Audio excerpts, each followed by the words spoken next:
Welcome to the 82nd Tour de France. Almost 2,500 miles and 3 weeks of intense competition. Beginning this year in Brittany, the home of 5-times winner Bernard Hinault.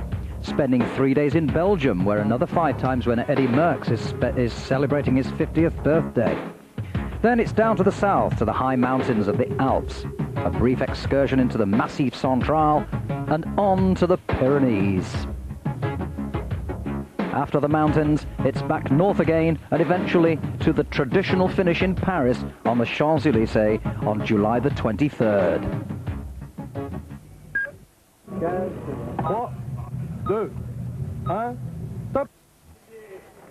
Well, last year, Miguel Indurain took the honours for a 4th year in succession, and the Spaniard has surprised the cycling world by abandoning his usual reticence. He now says that he'll win 6 tours in a row, and that means, of course, both this year and next to add to the 4 he's already got. And it's no idle boast either. Few appear prepared to bet against him. Here he is in last year's prologue, although on this occasion he had to give best to Britain's Chris Boardman, of whom more later. But Indurain will surely base his victory bid on his ability to gain time on his rivals against the clock.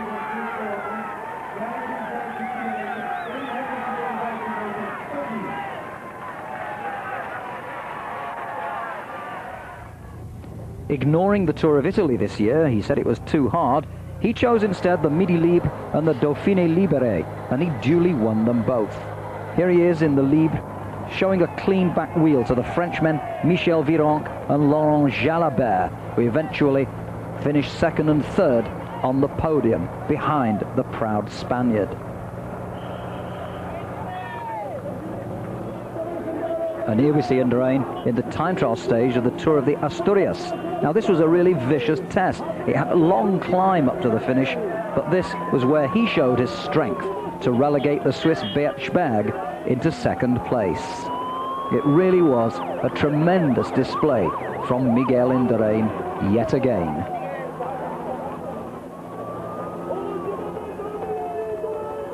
A tremendous finishing effort from Indurain, out of the saddle, up the hill.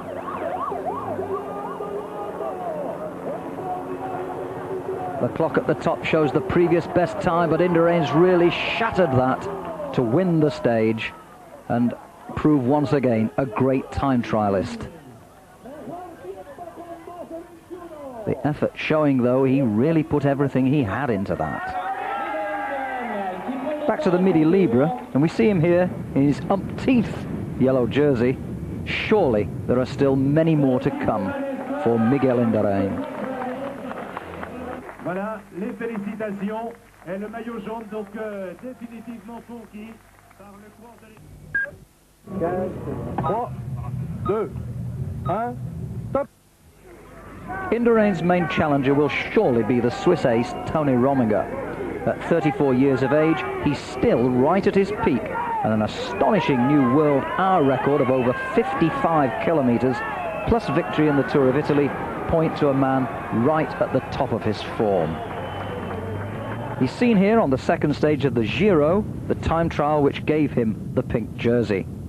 But if Indurain's assessment of the Giro was correct, has Rominger taken too much out of himself? Sure, he's had 4 weeks to get it out of his system, but is that long enough?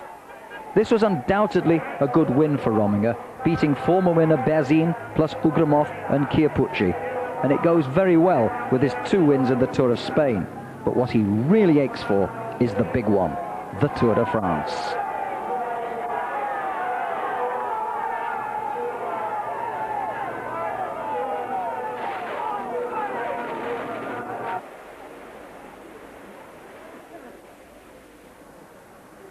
There was some terrible weather in the Tour of Italy this year, but it didn't seem to matter to Rominger. He went well throughout and held the pink jersey for most of the race.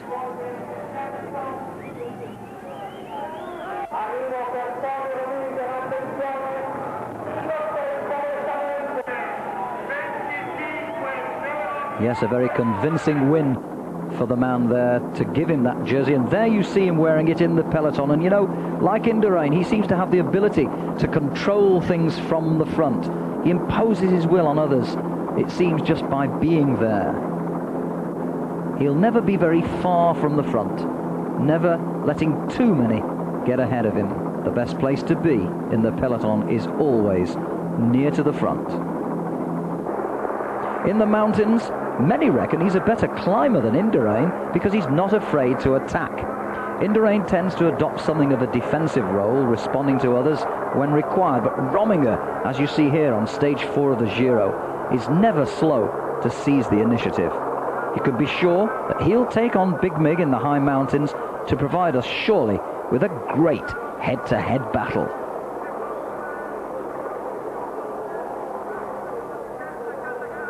Well, that was undoubtedly a great effort from the world number 1, and it gave him that pink jersey that he was to wear for the rest of the race. Is it possible, with efforts like that one, that Rominger could wear yellow this time?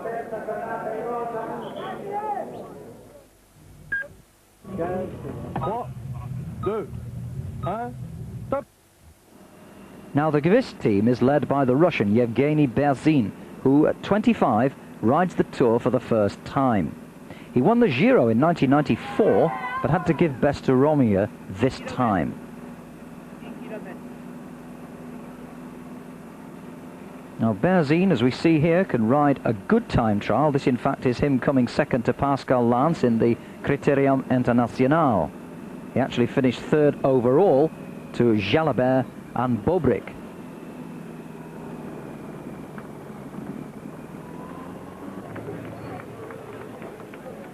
Berzin's proved that he's a good all-rounder. Not only can he time trial, he's not afraid in the hills. And here you see he finishes very strongly, coming up to the line at the end of that time trial stage of the Critérium for a very, very good position.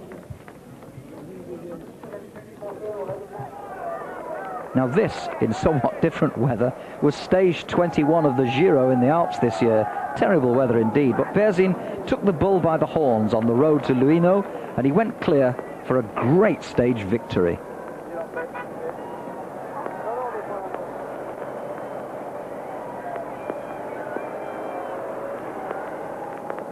So this sort of performance proves that the Russian does have the courage, and he must be labelled one of the outsiders to watch. Berzin then put him down as one of the contenders for the yellow jersey in this year's Tour.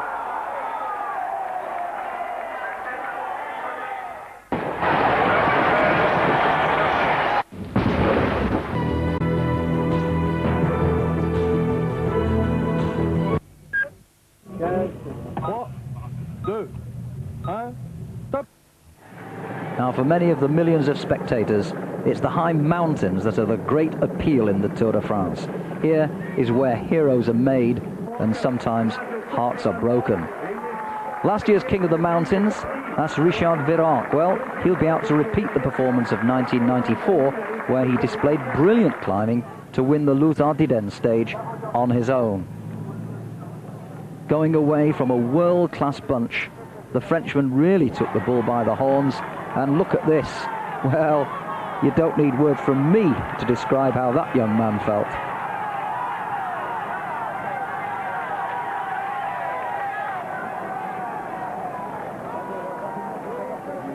Says it all, doesn't it? Richard Virenque became the toast of France that day at Luz Ardiden. Now this is Virenque in this year's Dauphiné on the foothills of Mont Ventoux. He's just about to launch an attack here, and it proved a vicious one. Over the top, only Indurain and Motorola's Alvaro Mejia with him.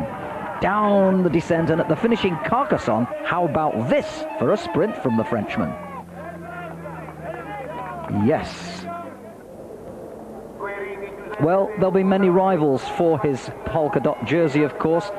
This is Pavel Tonkov in this year's Giro time trial stage. Now the Russian is one of the Lampre strong men, riding with Fondriest, Belly and the Czech Schwarada.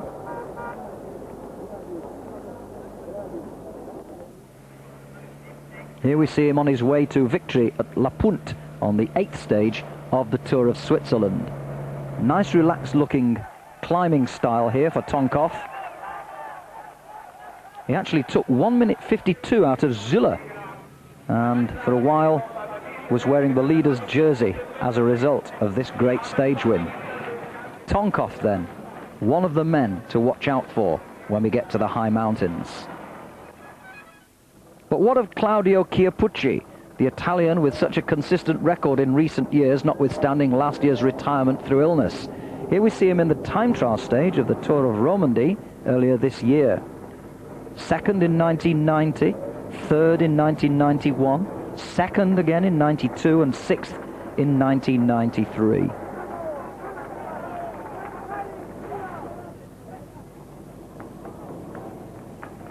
This is the closing stage of one of the stages of the Tour of the Catalonian area, and it's Jimenez who's leading him out and taking the stage from Chiappucci. So Chiappucci second, and in fact that's very significant because Chiappucci has not yet had any victory at all so far this year. Here we see him with his teammate Enrico Zaina in the Giro, but if anything, perhaps he's struggling just a little with the hills these days.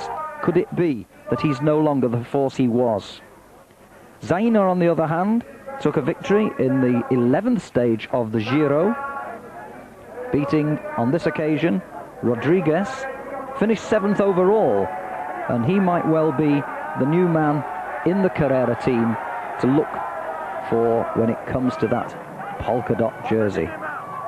But one man they will really have to watch out for is this man, another Italian, Marco Pantani. Here we see him last year in the Tour de France, on his debut, coming third overall. What a revelation he was. Another man not afraid to take on the big names, attack them, and go for big leads in the high mountains.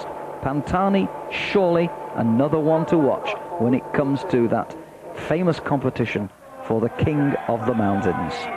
This, in fact, was a famous victory for him in the 9th stage of the Tour of Switzerland, and a great comeback after an accident involving a car only 2 months ago. Finally, an outsider, if you like, for the King of the Mountains, George Toschnig, the Austrian and Polti team leader. Here we see him climbing in the Giro this year, and ever improving. This young man might well be one of the dark horses when it comes to the King of the Mountains.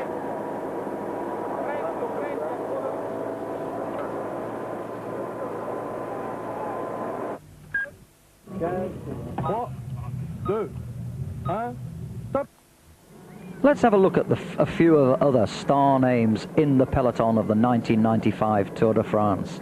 A big peloton, almost 200 riders as well. Gianni Bugno is one man we'll be looking for. 31 years of age now. He didn't make the Giro this year. He's been training very hard for the Tour de France. Here we see him gaining a victory in Marseille during the Tour of the Mediterranean. And would you believe, this year, just a few weeks ago, he won the Italian Road Race Championship.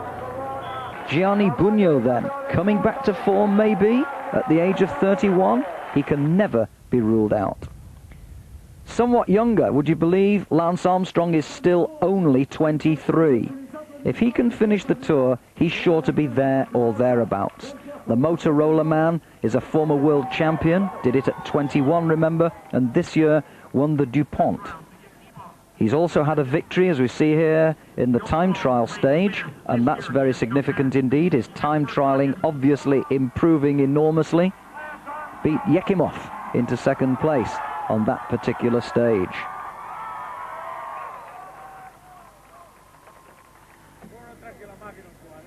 The colours of Maurizio Fondria's Lampre team. The former world champion and winner of Milan-San Remo has had a number of second places this year. This is victory, though, during the prologue of the Tour of Catalonia. And he also got one over Rominger in a stage of the Tour of Italy with one of his famous last 200-meter dashes. How many times have we seen Fondriest do that?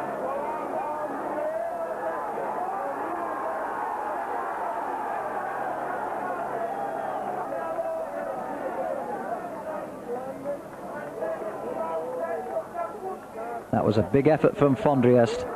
It was worth it, though. Victory always tastes sweet. Now a man who perhaps is lucky to be in the Tour, although I'm sure everyone will be pleased to see him. Zenon Jaskula, who was out When Le Gouvernement pulled out, though, his Aki team was put back in. So, remember, he got a third place 2 years ago, didn't ride last year, and I reckon that he's a man we might see quite a bit of during this tour. Maybe in the mountains, maybe in some of the less hilly stages, but he'll always be there or thereabouts. Laurent Jalabert can't be discounted. Remember what an early season he had. It could be the green jersey or even the general classification that Jalabert will go for. Here we see him in the time trial in this year's Critérium International.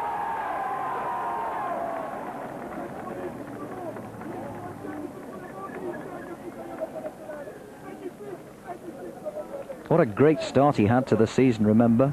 Amongst others, Milan-San Remo, Paris-Nice, and here we see him lining up a typical sprint finish in the Midi Libre.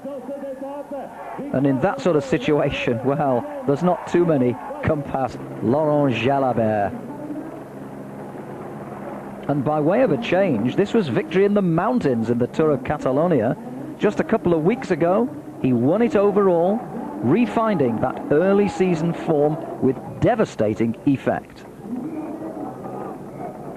I suspect Jalabert may well have to settle for going for green, but you just never can count him out of anything. Talking of green, that's the sprinter's jersey, of course, and there's Abdujaparov receiving that green jersey in 1994. Jamoluddin, the Tashkent Terror, 3 times winner of the green jersey in the Tour de France, seen here with a victory at Lac Saint-Pont in the Tour last year. Just watch that green jersey flick to the left and come through right at the death. He's so good at timing it. Take another look at that. You wouldn't have thought he'd do it 10 or 20 yards from the line, but he did. One of his rivals is bound to be the Belgian Johan Museeuw, a highly experienced roadman from the hard school of Belgian road racing. Here you see him in the Tour of Flanders, not waiting for the finishing sprint, but riding everybody off his wheel for, well, he doesn't get too many lone victories, but this was an excellent one in the classic Tour of Flanders, coming home alone for a hero's welcome on his own patch. Johan Museeuw, surely one to look out for when it comes to that green jersey.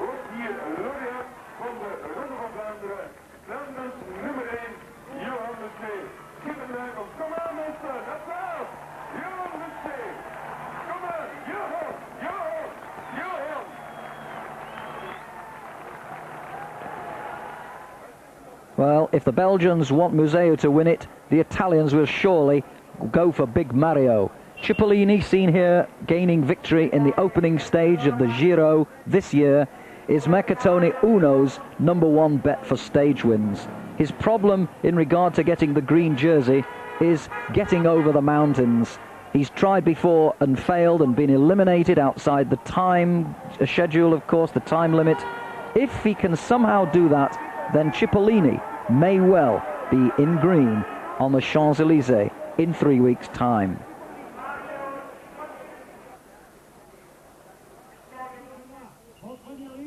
Wilfried Nelissen is Lotto's man when it comes to the sprints.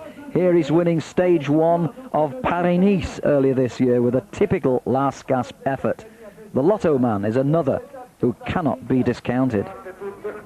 Neither too can the Czech Jan Zvarada, seen here gaining a victory in a stage of this year's Tirreno Adriatico stage race. A big bunch gallop is Zvarada's favourite way to finish a race.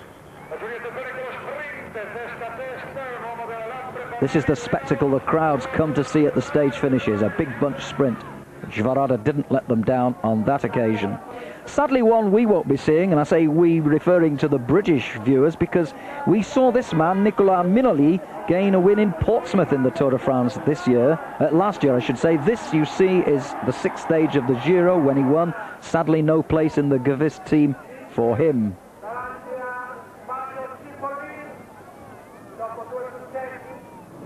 But there is a place in the Aki team who've come in at the last minute for Giuseppe Citerio.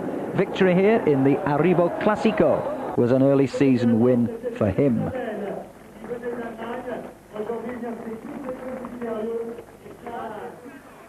And what about Giovanni Lombardi, the former Olympic points champion? Now 26, the Polti man from Italy gained a great victory in the final stage of the Giro this year, and surely will be one to watch in those big hurly-burly bunch sprints. Lombardy winning a terrific one there.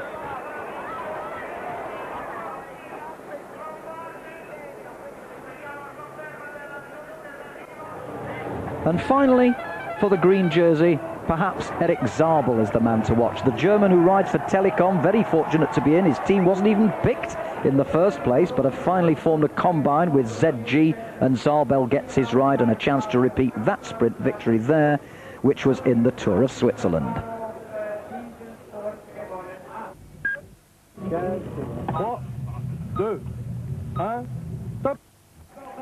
Finally, who will get that first yellow jersey in the prologue time trial?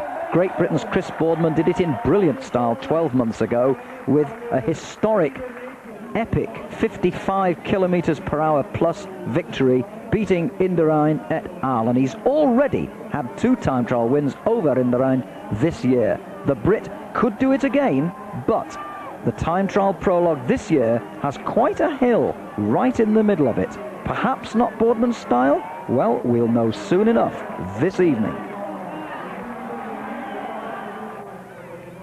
Thierry Marie, now 32 years of age, seen here in last year's prologue where he finished 6th. The Castorama man has won no less than 4 Tour prologues.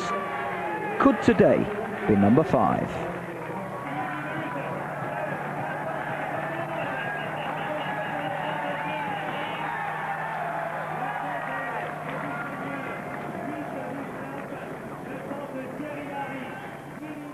Now the Swiss will argue that Alex Ziller is back. After a year or two of somewhat indifferent form, in the prologue of the Tour of Switzerland, we see him here in it, Rominger was beaten into second place by Ziller by just 1 second. Don't count Alex Ziller out of the reckoning for a first stage prologue victory. Rominger himself, of course, is a great time trialist. We've seen him beat Indurain, including a stop for a wheel change a couple of years ago. Here we see him in the second stage of the Giro, the time trial. He was yet to gain the pink jersey, but we all know what he did later on. Rominger knows how to time trial, but will he give it 100% over the prologue, or will he save his energies for a little later? Indurain, of course. He has won the prologue before. He did it in 1992. Perhaps he could win the prologue tonight and stay in yellow throughout the Tour for his 5th victory. Now that would be a great way to create history. Don't forget, you can stay tuned to Eurosport for live action from this year's Tour throughout the 3 weeks of its duration. After the break, we'll be joining David Duffield and former winner Stephen Roach in Saint-Brieuc in northwest France. Stay tuned.